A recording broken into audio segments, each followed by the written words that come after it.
Good morning Telangana. నేను సంగప్ప. ఇవాళ పేపర్లో వచ్చినటువంటి ముఖ్యమైన వార్తలు చూసి వాటి మీద చర్చిద్దాం. ఈరోజు అన్ని పత్రికల్లో కూడా ఈ డ్రగ్స్ సంబంధించినటువంటి వార్తను ఉంది. ఈ సినీ పరిశ్రమలో డ్రగ్స్ కలకలం ఇంకా కంటిన్యూ అవుతుంది. డ్రగ్స్ అమ్మకందారులతో సంబంధాలు ఉన్నాయని చెప్పి 12 మంది సినిమా వాళ్ళకి ఎక్సైజ్ శాఖ నోటీస్ ఇచ్చింది. తీసుకున్న వాళ్ళలో కొంతమంది మాత్రం మాకు అందినట్టున్నారు, కొంతమంది మాకు ఇంకా నోటీసులే రాలేదంటున్నారు. అయితే అందరూ కూడా తమకు డ్రగ్స్ వాసనే తెలియదు, మేము ఇప్పటిదాకా ఆ డ్రగ్స్ని తీసుకోలేదని చెప్తున్నారు. ఇక మరోవైపు వాళ్ళంటే చెప్తుంటే ఇటు సినిమా ఇండస్ట్రీ మాత్రం ఒక్కసారి షాక్ గురైంది.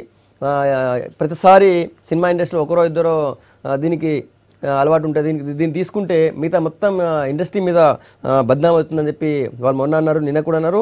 మా వాళ్ళకి ఎవరికైనా అలవాటు ఉన్నట్టయితే, డ్రగ్స్ తీసుకునేటువంటి హ్యాబిట్ ఉన్నట్టయితే వాళ్ళని మేమే కౌన్సిలింగ్ ఇచ్చి మారుస్తామని చెప్పి నిన్న ఆ సినిమాలో ఉన్నటువంటి ప్రముఖులు పెద్దలు అంటే అసోసియేషన్ వాళ్ళు అన్నారు.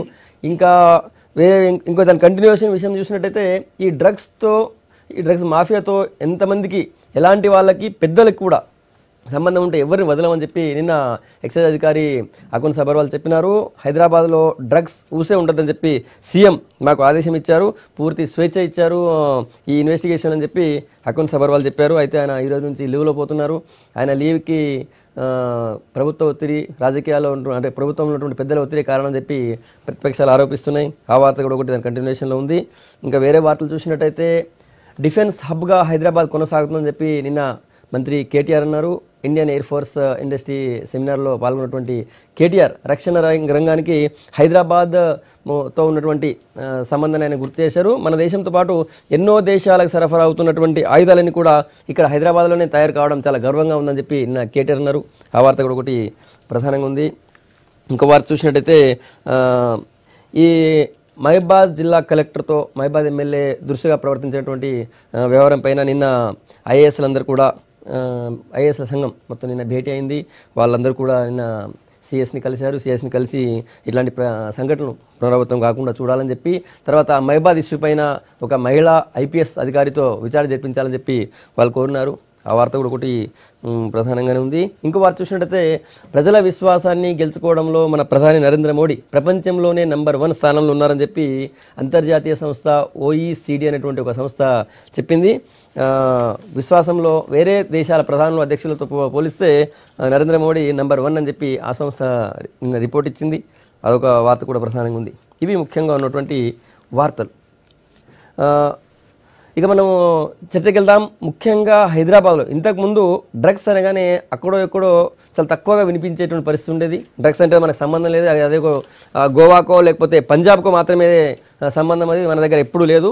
ఉంటే ఒకటో రెండో చోట్ల సినిమా వాళ్ళకే ఉండేది అన్నటువంటి పరిస్థితి ఉండేది. ఇప్పుడు అది పూర్తిగా విస్తరించి సినిమా ఇండస్ట్రీనే అంటుకున్నటువంటి పరిస్థితి కనిపిస్తుంది. సినిమా ఇండస్ట్రీ కూడా ఒక్కసారి షాక్ అయింది. వాళ్ళు కూడా సినిమాలో ఉన్నటువంటి ప్రముఖులు కూడా పెద్దలు కూడా ఎట్లా వస్తున్నాయి పోనీ నిన్న జీవితం మాట్లాడుతూ అంత ఈజీగా డ్రగ్స్ ఎట్లా దొరుకుతున్నాయి అని ఆమె కూడా ఒక ఆవేదన వ్యక్తం చేసినారు. తర్వాత మిగతా వాళ్ళు చాలామంది దీనికి అలవాటైన వాళ్ళ జీవితం నాశనం అవుతుంది, దీన్ని వెంటనే వదులుకోవాలని చెప్పి దానికి ముందు వాడిన వాళ్ళు చెప్తున్నారు. ఓవరాల్గా హైదరాబాద్కి డ్రగ్స్ మరక ఎట్లా అంటుకుంది, దాన్ని బయటపడేందుకు ఇప్పుడు ఎక్సైజ్ శాఖ చేస్తున్న ప్రయత్నాలు సరిపోతాయా, సినిమా ఇండస్ట్రీలో కలకలం ఇంకెన్ని రోజులు కొనసాగే అవకాశం ఉంటుంది, ఈ అంశం మీద మాట్లాడదాం. మనతో చర్చలో టీఆర్ఎస్ నుంచి ఎమ్మెల్సీ భానుప్రసాదరావు గారు, తర్వాత బీజేపీ నుంచి కృష్ణసాగర్రావు గారు, కాంగ్రెస్ నుంచి సీనియర్ నాయకులు గంట వెంకటరమణారెడ్డి గారు మనతో ఉన్నారు. గంట గారు, ఈ డ్రగ్స్ ఇష్యూ చూస్తున్నారు కదా సినిమా ఇండస్ట్రీలో, ఒక్కసారి అప్పుడు అంతకుముందు కూడా వార్తలు వస్తూ ఉండేది, ఒకరో ఇద్దరు ఉండేవాళ్ళు, ఆ తర్వాత ఆ కేసు సరే వాళ్ళు ఏం వివరణ ఇచ్చేవారు అయిపోయేది. ఇది తవ్వుకుంటూ పోతే ఇంకా వస్తూనే ఉంది. ఎట్లా చూస్తారు ఈ డ్రగ్స్, హైదరాబాద్కి డ్రగ్స్ ఒక్కసారి క్లీన్ హబ్ నుంచి డ్రగ్స్తో మొత్తం హైదరాబాద్ నిండిపోయింది, స్కూళ్ళకి తర్వాత సినిమా వాళ్ళకి కాలేజీలకి సరఫరా అవుతున్నాయని? అంటే ఎకానమీ ఒక పక్క, అంటే హైదరాబాద్లో ఫిల్మ్ ఇండస్ట్రీ కానీ సాఫ్ట్వేర్ ఇవన్నీ వచ్చిన తర్వాత సరే డ్రగ్స్ ఎవడో వ్యాపారం చేసేవాడు తెచ్చేవాడు తెస్తారు, కానీ ప్రభుత్వము ఇంత ఇంటెలిజెన్స్ వ్యవస్థ, పోలీస్ వ్యవస్థ, ఎక్కడికక్కడ నార్కోటిక్స్ డిపార్ట్మెంట్ ఇవన్నీ ఉన్న తర్వాత ఇంత పెద్ద మొత్తంలో జరుగుతూ ఉంటే అది ఏదో ఒక పిల్లవాళ్ళకు స్కూల్ పిల్లలు ఇచ్చినటువంటి సందర్భంలో బయటకు వచ్చిన తర్వాత ఇదంతా జరుగుతుంది. కానీ అసలు ఇది ప్రభుత్వం వైఫల్యం యొక్క చాలా స్పష్టంగా కనబడుతూ ఉన్నది. గవర్నమెంట్ ఫెయిల్యూర్ ఇందులో ఉంది. మరి మన పోలీస్ వ్యవస్థ చాలా సమర్థవంతమైన పోలీస్ వ్యవస్థ అని మనం చెప్పుకుంటాం. నిజంగా కూడా చాలా ల్యాండ్ ఆర్డర్ని బాగానే కంట్రోల్ చేశారు. కానీ ఈ మత్తు పదార్థాలను తీసుకురావడం ఇక్కడ అందరికీ ప్రముఖుల దగ్గరనే, ప్రముఖులు తర్వాత సాఫ్ట్వేర్ ఇండస్ట్రీ, చిన్నపిల్లలు అందరూ అంటే తన ఇందులో అందులో అనేది ఏ స్థాయిలో కూడా లేకుండా ఈరోజు అందరినీ ఇందులో ఇన్వాల్వ్ అయ్యారు. కాబట్టి దీని మీద మరి ప్రభుత్వం చేస్తున్న చర్యలు సరే ఇప్పుడు చేయగలన కాకులు పట్టుకున్నట్టు కాకుండా ఇంకా భవిష్యత్తులో ఇట్లాంటి రాకుండా చూడాల్సినటువంటి అవసరం ఉంటుంది. ఎందుకంటే ఇది ఒకసారి అలవాటు అయిన తర్వాత, మనం చాలా సినిమాలు చూపెడతారు, అలవాటు అయిన తర్వాత దానికి ఎట్లా అడిక్ట్ అయిపోతారు, ఏమైపోతారు, ఇదంతా కూడా చూస్తూ ఉన్నాం. మనం ఎంతో భవిష్యత్తు ఉండేటువంటి ఒక పక్క గుట్కాలు, పాన్ మసాలా ఇవన్నీ కంట్రోల్ చేస్తూ చట్టం చేసిన తర్వాత దీని మీద ఇంత దొరకడం అనేది, నేను ఏదో బస్సులో కింద పోతుందని మరి దాంట్లో గుట్కా ప్యాకెట్లలో పెట్టి అమ్ముతున్నారు, ఇవన్నీ బయటకు వస్తున్నాయి. ఇది చాలా ప్రభుత్వం యొక్క వైఫల్యం అయితే దీంట్లో స్పష్టంగా కనబడతా ఉంది. అంటే ఇప్పుడు జరుగుతున్న ఇన్వెస్టిగేషన్, ఇప్పుడు వాళ్ళకి ఇస్తున్న నోటీసులు, పట్టుకుంటున్న వాళ్ళని ఇప్పుడు అయిపోయిన తర్వాత కాదు, అంటే మన వ్యవస్థలో ఇంటెలిజెన్స్ వస్తున్నది చాలా, ఏదో ఒకరిద్దరు ఇంతమందికి జరుగుతూ ఉంటే తెలియకుండా ఎట్లా జరిగింది, లేకపోతే తెలిసినా పోనీలేని వదిలేసినరా ఏంది అనేది ఒకటి. దీనికి డిపార్ట్మెంట్స్ కూడా ఉన్నాయి, ఈ మత్తు పదార్థాలను కంట్రోల్ చేయడానికి డిపార్ట్మెంట్స్ ఉన్నాయి. హైదరాబాద్ ఎయిర్పోర్ట్లో దిగగానే చెకింగ్స్ ఉంటాయి. కొంతమంది ఇక్కడ నుంచి ఏదో పోతూ ఉంటే ప్యాకెట్ ఇస్తే దుబాయ్లో పట్టుకున్నారు, ఇవన్నీ మన కథనాలు చూస్తూ ఉన్నాం. మరి ఇవన్నీ జరుగుతూ ఉంటే ఒక పక్క గంజాయి అయితే తెలంగాణలో గతంలో చాలా ఉండేది. ఒకప్పుడు ఎక్స్ట్రీమిజం మూవ్మెంట్ ఉన్నప్పుడు ఆ పోలీస్ వ్యవస్థ సరిగ్గా కంట్రోల్ చేయనప్పుడు గంజాయిని బాగానే గ్రామాల్లో పెట్టి, కానీ తర్వాత ఈ మధ్యకాలంలో గంజాయిని బాగా కంట్రోల్ చేసింది. గంజాయి కంట్రోల్ అయిన తర్వాత ఇప్పుడు దీని కానీ మీరు ఒక పాయింట్ అన్నారు, దుబాయ్లో పోతే మనం వేరే ఏదైనా టాబ్లెట్స్ తీసుకోపోతే అక్కడ వెంటనే పట్టుకొని ఆయన ప్రశ్నిస్తారు, తర్వాత ఆ టాబ్లెట్స్ అని ఎందుకు తీసుకొచ్చిన అడుగుతారు. మరి అట్లాంటి మన దగ్గర డ్రగ్సే వస్తుంది. అదే డ్రగ్సే వస్తున్నాయి, అదే అంటున్నారు. రైట్. కృష్ణసాగర్ గారు, మీ అభిప్రాయం ఏంటి? అంటే ఇది రాజకీయ కోణంలో మాట్లాడవచ్చు, కానీ సామాజిక కోణం కూడా ఉన్నది దీనికి. అంటే ఏంటంటే పతనం అవుతున్న సామాజిక విలువలు, పతనం అవుతున్న కుటుంబ విలువలు, వ్యక్తిగత విలువలు, దానికి పరాకాష్ఠనే ఈరోజు డ్రగ్స్. అయితే కొనేవాళ్ళు ఉన్నంతసేపు అమ్మేవాళ్ళు గ్యారంటీగా ఉంటారు. ఇప్పుడు మార్కెట్ ఎట్లా ఫామ్ అవుతుంది, డిమాండ్ సప్లై చైన్తో ఫామ్ అవుతుంది. ఎక్కడైతే డిమాండ్ ఉంటుందో అక్కడికి సప్లై వస్తుంది. ఆ సప్లైని ఆపడం అన్నది ప్రభుత్వం పని. ప్రభుత్వం ఎవడైతే డ్రగ్స్ తీసుకుంటుండో వాడి అలవాట్లే మార్చలేదు, అది ప్రభుత్వ తరం కాదు. కానీ ఎక్కడి నుంచి అయితే వస్తున్నాయో డ్రగ్స్, ఆ సప్లైని ఆపగలిగే శక్తి ప్రభుత్వానికి ఉన్నప్పుడు అది కాంపిటెంట్ ప్రభుత్వం అవుతుంది. అందుబాటులోకి వస్తే అలవాటు చేసుకునే అవకాశం చాలా మందికి దొరుకుతుంది. అదే అందుబాటుకి ఎక్కువ ఉన్నది అనుకోండి, ఆబ్వియస్లీ అలవాటు అనేది పెరుగుతూ ఉంటుంది, స్ప్రెడ్ అవుతూ ఉంటుంది. అయితే ఇప్పుడు వారు చేయాల్సింది ఏంటంటే, ఇది తెలిసి ఏ ప్రభుత్వం డ్రగ్స్ తీసుకొద్దాము, అమ్ముదాము, వాళ్ళని మత్తులో తీసుకోపోదాం అని అనుకోరు. అంటే will give a benefit of doubt to Telangana రాష్ట్ర ప్రభుత్వం. వాళ్ళు ఏదో డ్రగ్స్తోని మొత్తం హైదరాబాద్ నింపేద్దామని వాళ్ళు అనుకున్నట్టు, వాళ్ళకి ఏదో ప్లాన్ ఉన్నట్టయితే మనం అనుకోలేం. కానీ తప్పకుండా కూడా ఏదైతే prohibition in excise wing of the excise department ఉంటుందో వారికి దానికి డైరెక్టరే అకున్ సబర్వాల్ గారు కొంచెం ముందు యాక్ట్ చేసి ఉంటే బాగుంటుందని 100% భారతీయ జనతా పార్టీ నమ్ముతుంది. ఎందుకంటే 3 సంవత్సరాల్లో జరిగిన ఉదంతాలు చూస్తూ ఉంటే కొంచెం పెరిగినట్టే కనబడతా ఉంది. చాలా పెరిగినట్టు, కొంచెం కాదు, చాలా పెరిగినట్టు కనబడతా ఉంది. దానికి మూలాల్లోకి పోవాల్సిన అవసరం ఉన్నది. ఇప్పుడు ఆల్కహాల్ అన్నది ఫస్ట్ డిగ్రీ అయితే డ్రగ్స్ అనేది సెకండ్ డిగ్రీ. ఆటోమేటిక్గా ఆల్కహాల్ తర్వాత వచ్చే డిగ్రీయే డ్రగ్స్. ఎందుకంటే దీనికంటే ఎక్కువ మత్తు కావాలనుకునే వాడికి డ్రగ్స్ కావాల్సి వస్తుంది. ఇప్పుడు ఆల్కహాల్ని కంప్లీట్గా ఓపెన్ ఫ్లడ్ గేట్ పాలసీలో మనం ఎప్పుడైతే అవైలబుల్ చేస్తామో దాని తర్వాత ఏమవుతుందంటే ఎక్స్ట్రీమ్స్కి పోతారు జనాలు. ఇప్పుడు రోడ్ నెంబర్ 36 తీసుకోండి, ఎగ్జాంపుల్ ఇస్తున్నా, హైదరాబాద్లో ఇస్తున్నా.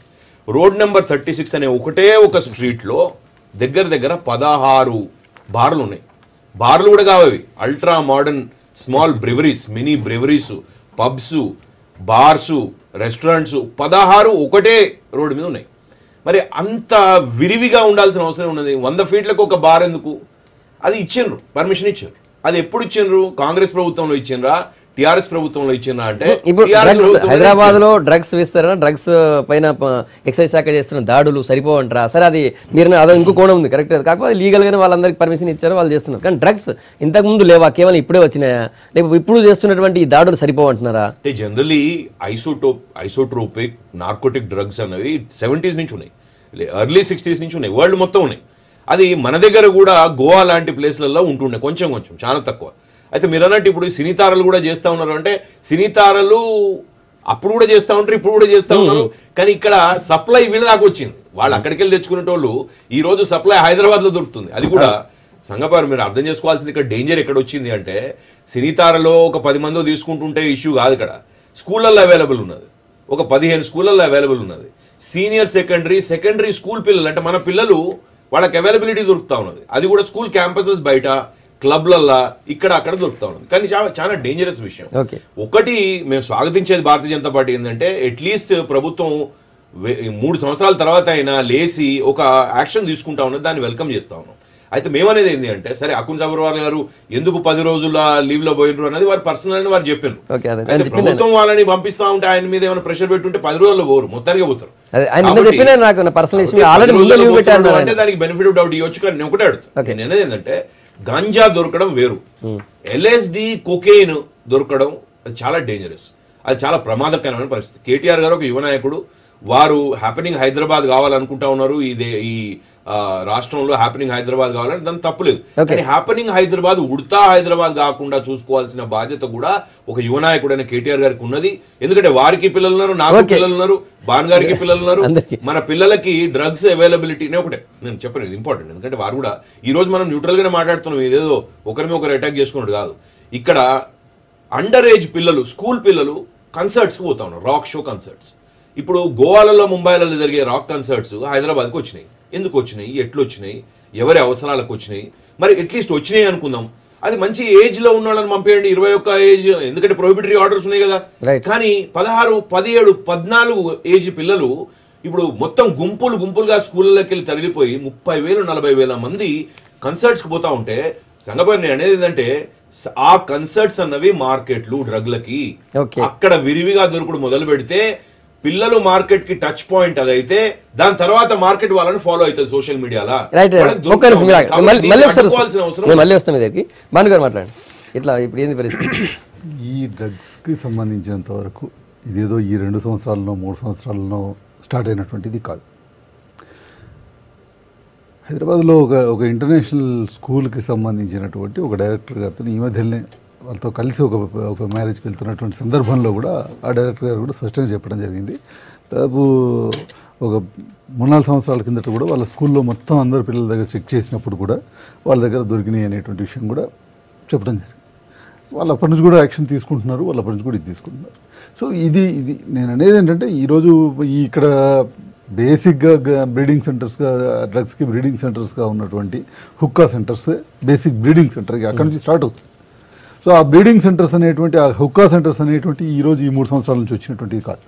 అవన్నీ కూడా గతం నుంచి ఉన్నటువంటి చాలా కాలంగా ఉన్నటువంటివి. ఇవన్నీ కూడా అంటే నేను చెప్పేది ఏంటంటే, నేను ఎవరిని మనం ఒకరిని బ్లేమ్ చేయడమో లేకపోతే ఒకరిని ఇచ్చేయడమో అనేటువంటిది కాదు. కానీ బట్ అవి వస్తూ ఉన్నాయి.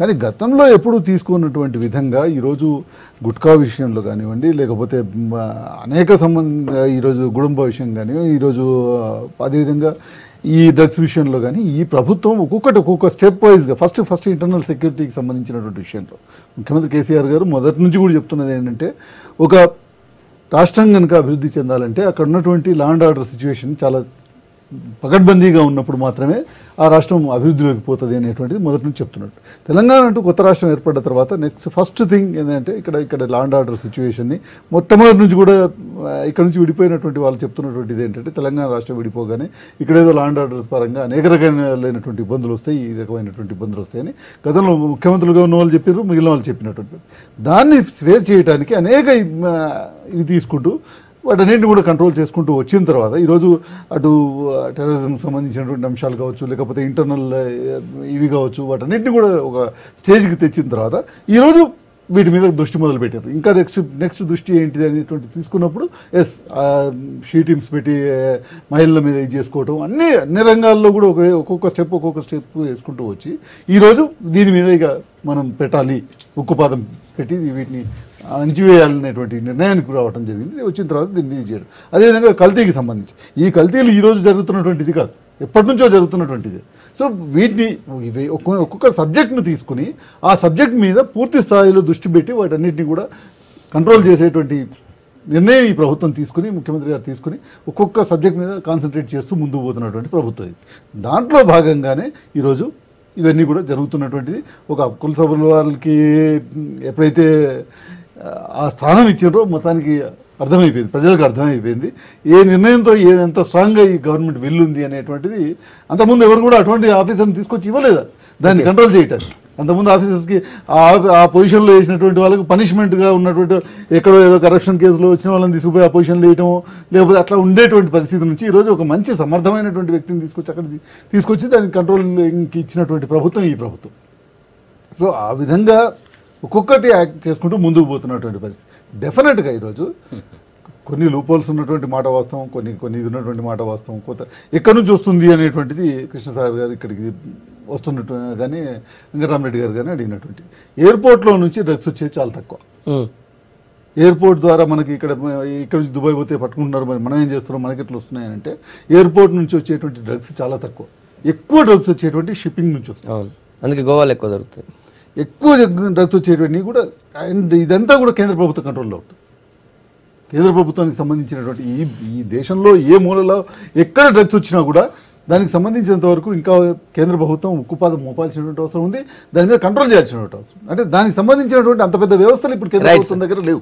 నేను అనేది కేంద్ర ప్రభుత్వం తప్పుపట్టమో లేకపోతే దానికి సంబంధించినటువంటి అంత వ్యవస్థని మనం తయారు చేసుకోవాల్సినటువంటి అవసరం ఉంది. ఇంకా ఎక్కడైనా కానివ్వండి, ఇప్పుడు ఈ అనేక సందర్భాల్లో మనం ఆందోళన కలిగించాలి. మద్రాస్ పోర్టుకు కానీ లేకపోతే ఇక్కడ మన కృష్ణపట్నం పోర్టుకు కానీ చాలా వచ్చినప్పుడు, అంటే ఇప్పుడు మనం చూసినట్టయితే గ్రానైట్ కనుక చూసినట్టయితే ఈ రాష్ట్రం నుంచి ఎంత గ్రానైట్ ఎక్స్పోర్ట్ అయిందో దానికి సంబంధించినటువంటి ఇది వచ్చినటువంటి పరిస్థితి లేదు, దానికి సంబంధించినటువంటి రికార్డ్స్ లేనటువంటి పరిస్థితి ఉంది. అంటే అంతటి ఈవెన్ పోర్ట్స్ లో సరైనటువంటి రికార్డ్స్ ఏమొస్తుంది ఏం పోతుంది అనేటువంటి రికార్డ్స్ కూడా మెయింటైన్ చేయనటువంటి పరిస్థితిలో ఉంది. మనం ఐరన్ ఓర్ చూసాం గతంలో. అంటే ఎంత ఈజీగా మనకు షిప్పింగ్ ద్వారా అంత లేదు అనేటువంటిది మనకు తెలుసు. కాబట్టి పోర్టుగా పెద్ద ఎత్తున పెంచాల్సినటువంటి అవసరం ఉంది, అటువంటి వాటిని కంట్రోల్ చేయాల్సినటువంటి అవసరం ఉంది. అదేవిధంగా ఇంకోటి కొరియర్ ద్వారా కూడా చాలా పెద్ద ఎత్తున వస్తుంది అనేది మనం ఒకటి చెప్తున్నాం. ఆ కొరియర్కి సంబంధించినటువంటి వ్యవస్థలో కూడా మనం ఇప్పుడు ఒక ఫ్రాన్స్ నుంచో లేకపోతే ఒక ఇటలీ నుంచో కొన్ని దేశాలు ఇది మొత్తం మెక్సికో లాంటి దేశాలు కూడా ప్రపంచంలో ఉన్నటువంటి డ్రగ్ మాఫియాని కంట్రోల్ చేస్తున్నటువంటి దేశాలు అక్కడ నుంచి ఎవరో కొరియర్ తెప్పించుకుంటున్నారు. ఆ కొరియర్ని చెక్ చేయడం కానీ ఇది చేయడం మీరేమన్నారు ఇంత గవర్నమెంట్ ఫెయిల్యూర్ అని మీరు అన్నారు. వారు మేము ఇప్పుడు దాడులు చేస్తున్నాం కాబట్టి ఇంతకుముందు ఉన్న పరిస్థితిని కంట్రోల్ చేస్తున్నాం కాబట్టి ఇవన్నీ బయటకు వస్తుందని చెప్పి భానుగారు అంటే మన సీఎం గారు కూడా అదే అన్నారు. కల్తీలు ఇప్పుడు నుంచి స్టార్ట్ అయినాయి కాదు, వాటిని కంట్రోల్ చేస్తున్నాం, వాటి మీద దాడులు చేస్తున్నాం కూడా అవన్నీ బయటపడుతున్నాయి. ఈ డ్రగ్స్ కూడా అంతే పరిస్థితి వాళ్ళు చెప్తున్నారు. అంటే ప్రభుత్వము బాధ్యత ఏంది, ప్రభుత్వానికి ఉండే బాధ్యత ఏంది, ఒకటి తర్వాత మేము ఒకటి చేస్తాం. ఈ ప్రభుత్వంలో ఏ శాఖకు ఆ శాఖ ఉంది. పోలీస్ ఉంది, నార్కటిక్ శాఖ ఉంది, తర్వాత సివిల్ సప్లై శాఖ ఉంది. ఏ శాఖలో ఆ శాఖలు వాటి పని వాడు చేయాలి. అది ఈరోజు బయటకు వచ్చిన తర్వాత పిల్లలు తీసుకుంటున్నారని దీన్ని ఎక్స్పోజ్ అయిన తర్వాత సినీ నటులు తీసుకుంటారని తెలిసిన తర్వాత రేట్లు చేస్తున్నాం కాదు. ఇదే ఒకటి సార్ ఎక్స్పోజ్ మీరు చేసిందా, మీడియా చేసిందా అంటే మీరు ప్రభుత్వ పరంగా చేసింది కాదు, బయటకు వచ్చిన తర్వాత మీరు రేట్ చేస్తూ ఉన్నారు. కానీ దానికి ఒక డిపార్ట్మెంట్ ఉంది. మీరు అన్నారు అకుల్ సభాల వారి కంటే ముందు కూడా ఈ ఒక డిపార్ట్మెంట్, దీనికి ఒక కంట్రోలింగ్, దీనికి కొంతమంది పోలీసు ఐఏఎస్లు ఉన్నారు, ఐపీఎస్లు ఉన్నారు, కొంతమంది డిఎస్పీలు, ఎస్ఐలు, సిఐలు, ఒక శాఖ, దీనికి ఎక్సైజ్ డిపార్ట్మెంట్, కోఆర్డినేషన్ ఇవంతా ఉంది. ఉన్న తర్వాత ఇప్పుడు మొదటి నుంచి ఉన్నది ఇప్పుడు కూడా ఉంటుంది, భవిష్యత్తులో కూడా ఉంటుంది కాదు కదా. ఇప్పుడు మనం తెలంగాణ రాష్ట్రంలో మనం నిజంగా ఏ మాట కామాట లా అండ్ ఆర్డర్ కంట్రోల్ చేయడంలో చాలా విషయాలలో మన పోలీసులు చాలా సమర్థవంతంగానే పనిచేస్తారు. ఈ విషయంలో ఎందుకు నిర్లక్ష్యంగా మరి దీన్ని పట్టించుకోలేదనేది ఈరోజు. ఎందుకంటే ఇది యువతరానికి భావితర ఒకసారి అడిక్ట్ అయిన తర్వాత కంట్రోల్ చేయడం అనేది అంత ఈజీ కాదు. ఒక సిగరెట్ తాగేవాడిని కంట్రోల్ చేయలేనటువంటి పరిస్థితి ఉంటే ఈ డ్రగ్స్కి అలవాటు అయిపోతే జీవితమే పాడైపోతుంది. కాబట్టి ఇది ఎవరికైనా, ఎవరి పిల్లలైనా, ఎవరి ఇందులో ఉన్నా ఒక సామాజిక కోణం ఇంతకుముందు కృష్ణసాగర్ గారు చెప్పినట్టు దీంట్లో ఖచ్చితంగా దీన్ని కంట్రోల్ చేయాల్సిన అవసరం ఉంది. ఎవరికి తెలిసినా దీన్ని ఆపాల్సిందే. ఇది ఇంతటితో కాదు, ఇంకా ఉక్కుపాదంతో అనిచేసి అది ఎంత పెద్ద వాళ్ళు ఇప్పుడు నోటీసులు ఇచ్చినట్లు నిజంగా వాళ్ళు తీసుకుంటే మరి ఎవరైనా ఉపేక్షించకుండా దీన్ని కంట్రోల్ చేయాలి. దీన్ని ఇప్పుడు విమర్శిస్తే ప్రతి విమర్శ కాదు ఇది. అంటే ఇది ఒక సామాజిక కోణంలో ఇది చెడ్డ అలవాటు, దురలవాటు, ఇది పోవాల్సినటువంటి అవసరం ఉంది. అది ఎక్కడి నుంచి వచ్చినా ఇప్పుడు కేంద్ర ప్రభుత్వం బాధ్యత, కేంద్ర ప్రభుత్వంలో కూడా ఉంది డిపార్ట్మెంట్. ఇది నార్కోటిక్స్ కేంద్ర ప్రభుత్వం ఆధీనంలో ఉంది. దాని సిబిఐ అన్నది పోర్టల్కి వచ్చేటి అన్ని కూడా ఎంక్వైరీ చేస్తారు, డాక్స్ని తిప్పుతుంటారు, ఏమొచ్చింది, కొరియర్స్ కూడా అవసరమైతే ఓపెన్ చేసి చూస్తారు. ఇవన్నీ జరుగుతూనే ఉంటాయి. అయినా వస్తుందంటే ఎక్కడో వ్యవస్థలో లోపం ఉందనేది కనబడతా ఉన్నది. కొన్ని దేశాలు ఇప్పటికే డ్రగ్స్తో పూర్తి పతనమయ్యే పరిస్థితులు ఉన్నాయి. కొన్ని దేశాలు చాలా కింద మీద పడుతున్నాయి. అట్లాంటి పరిస్థితి మనకు రావద్దు అంటే ఏం చేయాలని ఒకటి. ఇప్పుడు లా అండ్ ఆర్డర్ కానివ్వండి, స్టేట్ ఎక్సైజ్ ప్రొహిబిషన్ కానివ్వండి, ఇదంతా రాష్ట్ర సబ్జెక్టులు. సప్లై ఎందుకు వస్తుంది అంటే మార్కెట్ క్రియేట్ చేసినాక సప్లై వస్తుంది. అది బయట కంట్రీ నుంచే రావాల్సిన అవసరం లేదు. ఇప్పుడు ఎల్ఎస్డి అన్నది మన దేశంలో కూడా ప్రొడ్యూస్ చేయవచ్చు. కొకైన్ అన్నది రా ఫామ్లో తీసుకొని ఇక్కడ కూడా ప్రొడ్యూస్ చేయొచ్చు. కాబట్టి బయట నుంచి రావాల్సిన అవసరం లేదు. వారు అన్నట్టు ఎయిర్పోర్ట్స్ నుంచి రాకపోవచ్చు. కాబట్టి ఇంతకుముందు అది చాలా పాత సిస్టమ్ ఏంటంటే అది షిప్లలో వస్తుండే, అందుకనే బేస్లో ఎక్కడైతే ఉన్నదో అక్కడ డ్రగ్స్ ఎక్కువ విరివిగా యూజ్ చేస్తుంటారు, సప్లై కూడా ఉంటుండే. కానీ ఈరోజు పరిస్థితి ఏంటంటే ఇక్కడనే ప్రొడ్యూస్ చేసే శక్తి కూడా ఉన్నది, కెపాసిటీ కూడా ఉన్నది. కాబట్టి మార్కెట్ ఎక్కడ ఉన్నది? ఎందుకు ఇప్పుడు రాజస్థాన్లో ఎందుకు లేదు? మహారాష్ట్ర అంత పెద్ద క్యాపిటల్ కదా, ఎంటర్టైన్మెంట్ క్యాపిటల్. మనంతా మహారాష్ట్రలో ఎందుకు లేదు? గోవాలో ఉన్నది, తర్వాత ఢిల్లీలో ఉన్నది. ఎందుకు అట్లా కొన్ని మార్కెట్స్ ఉన్నాయి అట్లా? ఎందుకంటే మహారాష్ట్రాలు మీ రాష్ట్రాలు అని చెప్తారు. ఇప్పుడు మహారాష్ట్రలో హైయెస్ట్ అంటే పాకెట్స్ లో ఉన్నది. ఇట్లా ఇప్పుడు బాంబేలో లేదు కదా,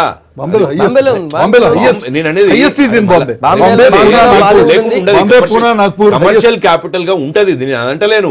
హైదరాబాద్ కు ఉన్న హిస్టరీ ఏంది, ట్రాక్ రికార్డ్ ఏంది? హైదరాబాద్ లో ఎప్పుడైనా డ్రగ్స్ అవైలబుల్ ఉండేనా? హైదరాబాద్ లో స్కూళ్ళలో డ్రగ్స్ అవైలబుల్ ఉండేనా? అంటే మహారాష్ట్రతో మనం ఏం కంపారిజన్ చేసుకుంటే వాళ్ళకు బే ఉన్నది, మీకేమున్నది? ఇక్కడ సముద్రం ఉన్నదా, తీరం ఉన్నదా, ఎక్కడికి వెళ్ళి వచ్చినాయి మీకు? కాబట్టి నేనేమంటున్నా అంటే ఇక్కడ ఒక మార్కెట్ క్రియేట్ చేయబడ్డది 3 సంవత్సరాల. 3 సంవత్సరాలు మూడు నెలలు చాలు మార్కెట్ క్రియేట్ కావడానికి. మీరు విచ్చలవిడితనాన్ని ఓపెన్ చేసి పెట్టినాక, విచ్చలవిడితనాన్ని నేను ఎక్స్ప్లెయిన్ చేసిన ఇప్పుడు మీకు ఆల్రెడీ. ఇప్పుడు ఒక రాక్ కన్సర్ట్స్ ఏంది, రాక్ కన్సర్ట్స్ కల్చరా? హైదరాబాద్ 6 నెలలు ఎందుకైంది? 2.5 సంవత్సరాలు అయింది. మీకంటే మీరు ఫాలో కావుతారు కాబట్టి ఫాలో అవుతున్నారు. తెలుసుకోండి. ఇప్పుడు ఈవెంట్స్ ఎట్లా అవుతా ఉన్నాయంటే ఎవ్రీ క్వార్టర్లో 3 ఈవెంట్స్ నడుస్తా ఉన్నాయండి. నెలకు ఒక ఈవెంట్ చొప్పున ఎక్కడ జరగని ఈవెంట్స్ జరుగుతాం. ఒక్క నిమిషం, ఇప్పుడు చాలా ఇంపార్టెంట్ విషయం ఉన్నది. ఇప్పుడు స్టేక్ హోల్డర్స్ ఉన్నారు దీనిలో.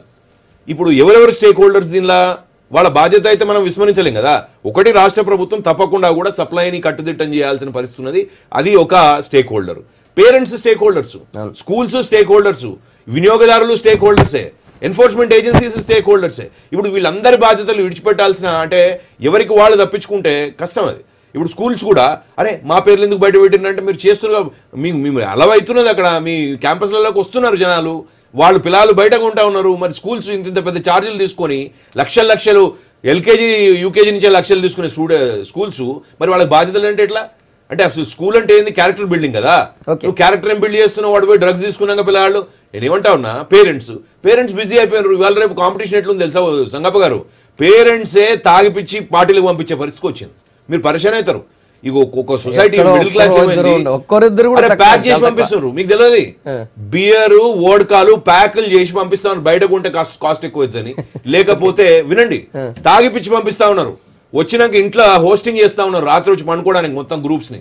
అంటే పేరెంట్స్ కూడా ఎట్లా అయిపోయినారంటే ఈ అప్పర్ మిడిల్ క్లాస్ వాళ్ళు ఆస్పిరేషనల్ అయిపోయి ఈ కాంపిటీషన్, ఎవరు చిన్న బట్టలు వేసుకోవాలి, ఎవరు ఎంత తాగాలి, ఎవరు ఏ పార్టీలకు పోవాలి, ఎవరు ఎంత హై సొసైటీలు చూపెట్టి కంపారిజన్ అయిపోయింది. ఈ సమాజం ఎందుకు ఇంత దిగజారుతా ఉన్నదంటే ఆ వెస్టర్నైజేషన్ ఏదైతే మనం పట్టుకొని ఎలాడుతా ఉన్నామో, మన ఐడెంటిటీని మనం ఎప్పుడైతే మర్చిపోతా ఉన్నాం, మన సంస్కృతిని, ఇట్లా దాంతో కూడా కారణమే. ఇద్దరు తల్లి తండ్రులు ఇద్దరు కూడా పనిచేసుకుంటా ఉన్నారు పిల్లలతో. ఫైనల్ స్టేట్మెంట్ నేను ఏమంటా ఉన్నా అంటే రాష్ట్ర ప్రభుత్వం ఓ పెద్ద మనసు చేసుకొని వాళ్ళు ఏం చేయాలంటే వాళ్ళ బాధ్యత ఒకటి ఉన్నది, ఇంకొకటి వాళ్ళ ఎథికల్ గా చేయాల్సిన పనులు కొన్ని ఉన్నాయి. యాంటీ డ్రగ్ క్యాంపెయిన్ నేను ఒక సలహా ఇస్తా ఉన్నా. యాంటీ డ్రగ్ క్యాంపెయిన్ తీసుకోవాలి. ఈ రోల్ మోడల్స్ ని ఎస్టాబ్లిష్ చేయాలి. ఎవరైతే బాగా సంపన్నులు ఉన్నా, మామూలు మధ్య తరగతి వాళ్ళు ఉన్నా, రెసిస్టెన్స్ వాళ్ళకి ఎంత ఉన్నది డ్రగ్స్ మీద, వాళ్ళు డ్రగ్స్ కి ఎందుకు పోతలేరు అన్నది హైలైట్ చేయాలి. సమాజాన్ని కొంచెం ఒక మంచి దారి వైపు తీసుకుపోవాలి. ఒక మత్తు తెలంగాణని, ఉడతా తెలంగాణని క్రియేట్ చేయొద్దు అని కోరుతా ఉన్నాం భారతీయ జనతా పార్టీ. ఫైనల్ గా భాను గారు నిజంగా ఎట్లా కంట్రోల్ చేస్తారు? డెఫినెట్గా కంట్రోల్ చేసే వైపుగా అడుగులు వేయటంలో భాగంగానే ఇవన్నీ కూడా చర్యలు తీసుకోవడం జరుగుతుంది. ఈ రాష్ట్రంలో, తెలంగాణ రాష్ట్రంలో ఇటువంటివి జరగకూడదు అనేటువంటి ఉద్దేశంతోనే, ఒక ఉక్కు పదం మోపాలనేటువంటి లక్ష్యంతోనే ఇవన్నీ కూడా చేయడం జరుగుతుంది. దాడులు చేయటం కానీ, ఇటువంటి టోటల్గా ఒక స్ట్రింజెంట్ యాక్షన్ తీసుకోవాలి, దీన్ని కంట్రోల్ చేయాలి అనేటువంటితోనే జరుగుతున్నటువంటి ఆ భాగంలోనే డెఫినెట్గా ఇవన్నీ కూడా బయటకు వచ్చి వీటన్ని బయటకు తేవడానికి కూడా భయపడేవాళ్ళు.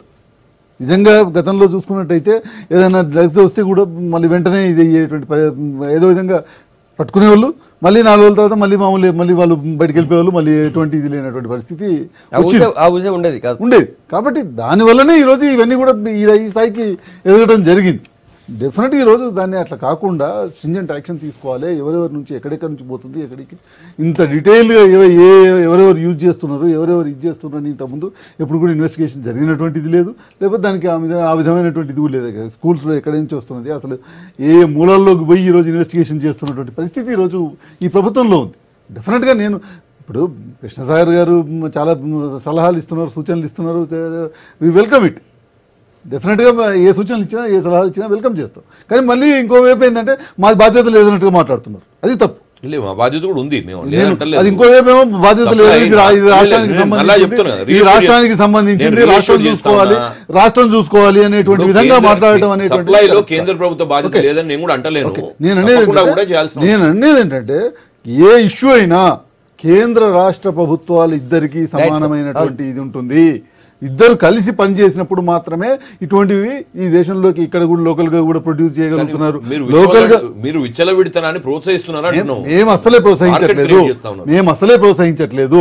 ఈ రోజు మేము పంజాబ్ లో ఎక్సైజ్ పాలసీ మీరు రాజకీయంగా మాట్లాడితే నేను చాలా మాట్లాడగలుగుతాను. ఎందుకంటే పంజాబ్ లో ఎవరి టైంలో ప్రోత్సహించారు, ఈ ఉడతా పంజాబ్ ఎవరి టైంలో అయ్యింది, ఎవరు ప్రభుత్వంలో ఉన్నప్పుడు అట్లా రాజకీయంగా మాట్లాడాలంటే నేను చాలా మాట్లాడగలుగుతాను. కానీ అది కాదు. ఇక్కడ రాజకీయాలకి ఈ సబ్జెక్ట్ అనేటువంటిది ఎటువంటిది అంటే ఇది రాజకీయ పరంగా మాట్లాడాల్సినటువంటి సబ్జెక్టే కాదు. సమాజంలో ఉన్నటువంటి ఇటువంటి రుగ్మతని కూకటితో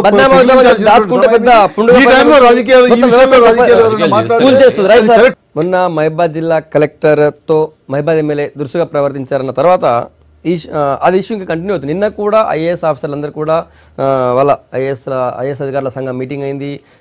వాళ్ళ అధ్యక్షుడు బీపీ ఆచార్య వాళ్ళందరూ కూడా మళ్ళీ సిఎస్ని కలిసి ఇట్లాంటి సంఘటన జరగకుండా చూడాలి. ఇది ఒక్క దగ్గర కాదు, ఇంకా ఇంత చాలా చోట్ల కూడా జరిగాయి గతంలో కూడా అని నిన్న వాళ్ళు చెప్పినారు. ఎందుకు ప్రజాప్రతినిధులు ఐఏఎస్ల మీద ఎందుకు ఇంత గ్యాప్ పెరుగుతుంది? ఇది ఇక్కడ ఉందో చాలా చోట్ల వేరే రాష్ట్రాలు కూడా ఐఏఎస్ ఐపీఎస్ ఆఫీసర్లకి అటు ప్రజాప్రతినిధులకు మధ్య ఈ గ్యాప్ కంటిన్యూ అవుతుంది. ఏమే రమణారెడ్డి గారు చెప్పాలి, మీ జిల్లాలో ఫస్ట్ కనిపించింది, అంతకుముందు చాలా జిల్లాలో జరిగిందని చెప్పి వాళ్ళు నిన్న అంటున్నారు. అంటే జిల్లాలు చిన్నగా అయిపోయిన తర్వాత సరే అధికారులు అవైలబిలిటీ కలెక్టర్స్ ఇది ఎంత తర్వాత ఇది జనగాం జిల్లాలో అక్కడ ఎమ్మెల్యే తోటి వాగ్వివాదం డైరెక్ట్ పబ్లిక్లోనే కలెక్టర్ వర్సెస్ ఎమ్మెల్యే. తర్వాత మహబూబాద్లో ఈ ఎమ్మెల్యే గారు వారిని ఏదో సమ్ వర్క్స్ చేయమని చెప్తే ఆమె చేయలేదని ఆయన మనసులో పెట్టుకొని చేసిండని, ఆమె కూడా ఇద్దరి మధ్య క్లోజ్ డోర్స్లో కొంత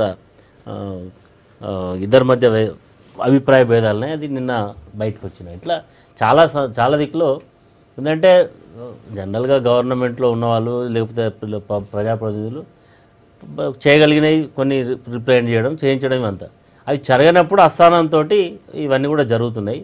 కానీ ఇది ఒక అధికారులే కాదు, వాళ్ళు పబ్లిక్ మీద కూడా మా చంద్రలాల్ ఏం మాట్లాడాడు, ఏ పేగులు తీస్తా ఏం జాగ్రత్త అది ఇదని. మా స్పీకర్ గారు ఏమన్నారు, పోస్ట్ మార్టం చేపిస్తాడు ఆయన. ఈయన ఏమంటుండు, చేయి పట్టు కూస్తున్నాడు.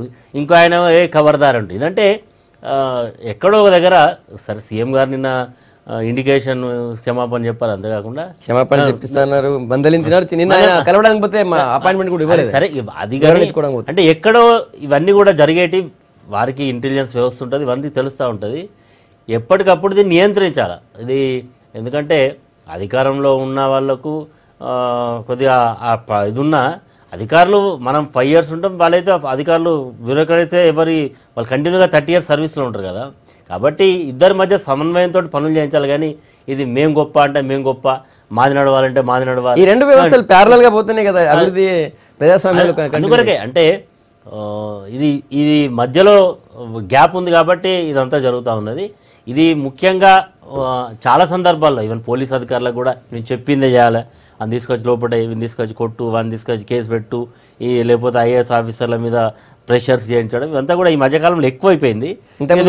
అంటే ఇంతకుముందున్న అంటే ఇప్పుడు కొత్త స్టేట్స్ తెలంగాణలో కానీ ఆంధ్రలో కానీ పక్క రాష్ట్రంలో ఉన్నది, అది ఫ్రీ అయిన తర్వాత కొద్దిగా ఎక్కువ. ఇప్పుడు మీరు పక్కడైతే సాక్షాత్తు ఆ పక్క రాష్ట్రంలో ఎంఆర్ఓ ఏడవడం చూసినాం మనం చాలా సందర్భాల్లో. ఇవన్నీ కూడా జరుగుతూ ఉన్నాయి. ఇది మంచి పరిణామం కాదు. ఇది భవిష్యత్తులో వాళ్ళు సిఎస్ని కలిసి రిప్రజెంట్ చేయడం కరెక్టే. ఎందుకంటే ఈ సమాజంలో చట్టసభకు బ్యూరోక్రట్స్ అంటే అమలు చేసేదానికి ఇద్దరి మధ్య సమన్వయం ఉండాలా. సమన్వయం లేకుండా మేమే గొప్ప అంటే మేమే అంటే దీన్ని ముఖ్యమంత్రి గారు నియంత్రించాలి. అది ఇట్లాంటి వాటిని నిజంగా ఒక షోకాజ్ నోటీస్ కనుక నిన్న ఇచ్చుంటే ముఖ్యమంత్రి గారు ఇంకా బాగుండేది. ఉట్టిగా ఏదో మందలు ఇచ్చినట్టు కాకుండా ఒక షోకాజ్ నోటీస్, అట్లీస్ట్ సస్పెండ్ కాకపోయినా ఎట్లా షోకాజ్ నోటీస్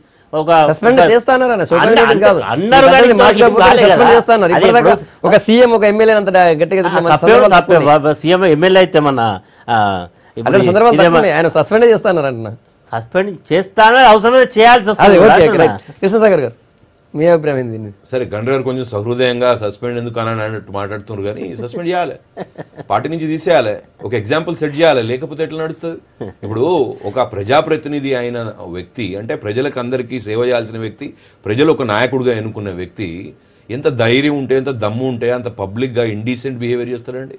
చేయబట్టుకుంటాడా? ఆడమని మహిళ చేయబట్టుకుంటాడా? అది కూడా కలెక్టర్ చేయబట్టుకుంటాడా అని నాకు అర్థం కాదు. అంటే అక్కడ భయం భక్తి పక్కకు పెట్టుండి అధికార దుర్వినియోగం కనబడతా ఉన్నది, ఒక అహంభావం కనబడతా ఉన్నది. ఇది నడవదు కదా, ఈ వ్యవస్థ ఖతమైపోతుంది. ఇప్పుడు కేసీఆర్ గారు అర్థం చేసుకోవాల్సింది ఏంటంటే వారు ఎంత ఏం చేద్దాం అనుకున్నా కూడా అధికారులు పనిచేయకపోతే ఏం చేస్తారు? ఈరోజు అధికారులందరూ కలిసిపోయి సిఎస్ దగ్గరికి పోయి ఇస్తా ఉన్నారు. 2 ఎమ్మెల్యేల మీద ఇచ్చింది ఈరోజు. అటు యాదగిరి రెడ్డి ఆయన ఎమ్మెల్యే, మహబూబాబాద్, జనగాం 2 ఎమ్మెల్యేల మీద ఇచ్చారు. ఇద్దరు దుర్భాషలు ఆడడం, బూతులు తిట్టడం, ఏదేమన్నా అంటే ఎందుకని మన దగ్గరనే ఎందుకు అవుతుంది అంటే అవుతుంది, మన దగ్గర అవుతున్నది. నేను ఒకటి చెప్తాను, ఈ బూతులు మాట్లాడే వ్యవహారం అయితే తప్పకుండా మన దగ్గర అవుతున్నది. బీహార్లో కూడా అవుతుండే ఇంతకుముందు. కానీ మనం బీహార్తో కంపేర్ చేసుకుందామా? మనం ఆ పరిస్థితికి వద్దామా? ఇప్పుడు రసమయ్య బాలకృష్ణ మా జిల్లా కరీంనగర్ జిల్లాలో వారు ఏం మాట్లాడినారు కలెక్టర్ మీద ఓపెన్గా పబ్లిక్గా.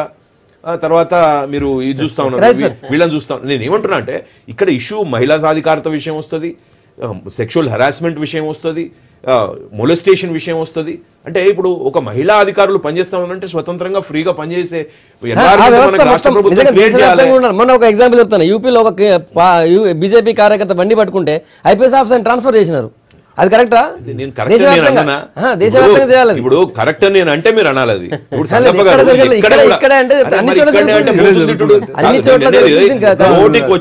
నోటికి వచ్చినట్టు బూతులు తిట్టుడు అనేది తెలంగాణలో అది సంస్కృతిగా తీరుగా ప్రమోట్ చేస్తా ఉన్నారు. ఇప్పుడు నేనేంటున్నా అంటే తెలంగాణకున్న సంస్కృతిని పక్కదారులు పట్టించొద్దు.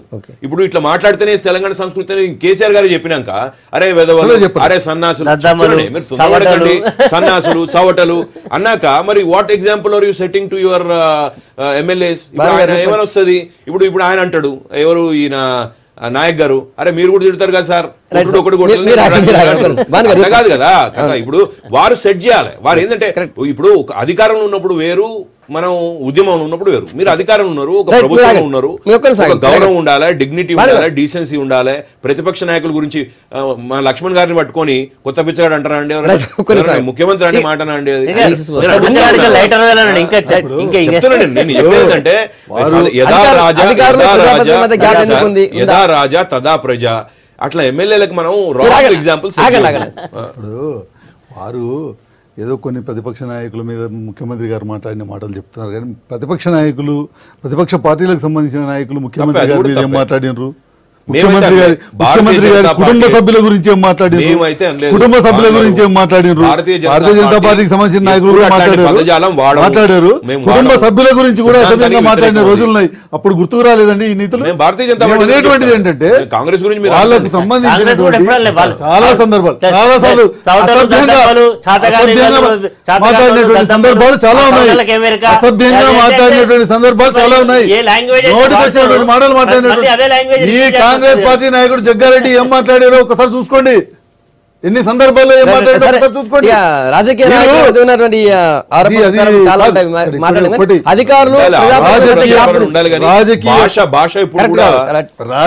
పార్టీలకు సంబంధించినంత వరకు ఆరోపణలు ప్రత్యారోపణలు అది వేరు, కానీ అధికారులు మొన్న హరితారం కరీంనగర్ పోయినండి. కరీంనగర్లో ఏం స్పీచ్ చేయాలా? చెట్లు పెడితే బాగుంటది, దానివల్ల సమాజానికి ఉపయోగపడుతుంది. అలా మళ్ళీ ప్రతిపక్ష పార్టీని తిట్టుడు ఎందుకన్నా? యథా రాజా తదా ప్రజ అంటే మా ముఖ్యమంత్రి తిడుతున్నాడు, నేను తిట్టాను తప్పేంది? మా ముఖ్యమంత్రి మాట్లాడుతుంది, నేను మాట్లాడితే తప్పేంది? మా మంత్రి ఏ బిడ్డ నాలుగే ఏ లాంగ్వేజ్ తో హరితహారానికి సంబంధించినంత వరకు హరితహారం మీద ప్రతిపక్షాలు ఏం మాట్లాడుతున్నాయో దానికి సమాధానం చెప్పాల్సి ఉంటుంది ముఖ్యమంత్రి గారు. Definitely సమాధానం చెప్పాల్సి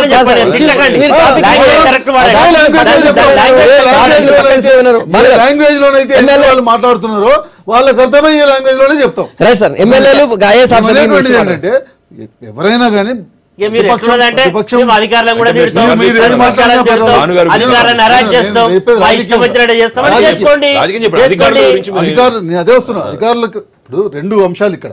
ఒకటి, రాజకీయ పార్టీల మధ్యలో మాట్లాడుకునేటువంటిది, రాజకీయం మాట్లాడేటువంటిది వేరు. అధికారులకి రాజకీయ నాయకునికి ఉండేటువంటి మధ్యలో ఉండేటువంటిది వేరు. డెఫినెట్గా వీళ్ళిద్దరు కలిసి పని చేసినప్పుడే, కలిసి చేసినప్పుడే ముందుకు పోయేటువంటి పరిస్థితి ఉంటుంది. ప్రభుత్వం నడవాలి అని అంటే డెఫినెట్గా ఇద్దరి మధ్యలో సమన్వయంగా ముందుకు పోవాల్సిందే. డెఫినెట్గా ఒక రాజకీయ నాయకుడు పెద్ద గొప్ప ఇదేం కాదు, లేకపోతే ఒక అధికారి ఏం పెద్ద గొప్ప ఇది కాదు. ఇద్దరు కూడా ప్రజలకి వాళ్ళ సర్వెంట్స్. ఇద్దరు కూడా, అది రాజకీయ నాయకుడైనా ప్రజలకు సర్వెంటే, అధికారి అయినా ప్రజలకు సర్వెంటే. రాజకీయ నాయకుడికి ఒక టెస్ట్ ఉంటుంది, 5 సంవత్సరాలకు ఒకసారి పరీక్ష ఉంటుంది. ఒకవేళ ఇతను కనుక ఆ 5 సంవత్సరాల్లో పర్ఫామ్ చేయలేకపోయినట్టయితే ఆ పరీక్షలో ఫెయిల్ అవుతాడు.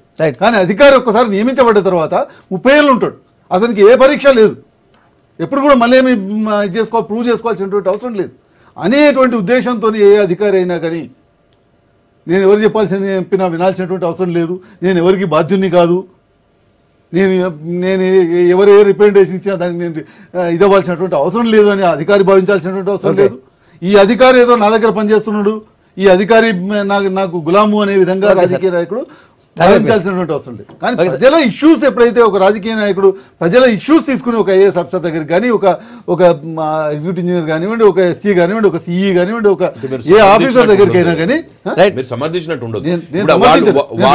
వాళ్ళు ఇప్పుడు అధికారులు వినలేదు అనుకోండి, రిడ్రెసల్ ఉన్నది. ఇప్పుడు అధికారులు వింటే వినకపోతే రిడ్రెసల్ కాదు, కొట్టుడు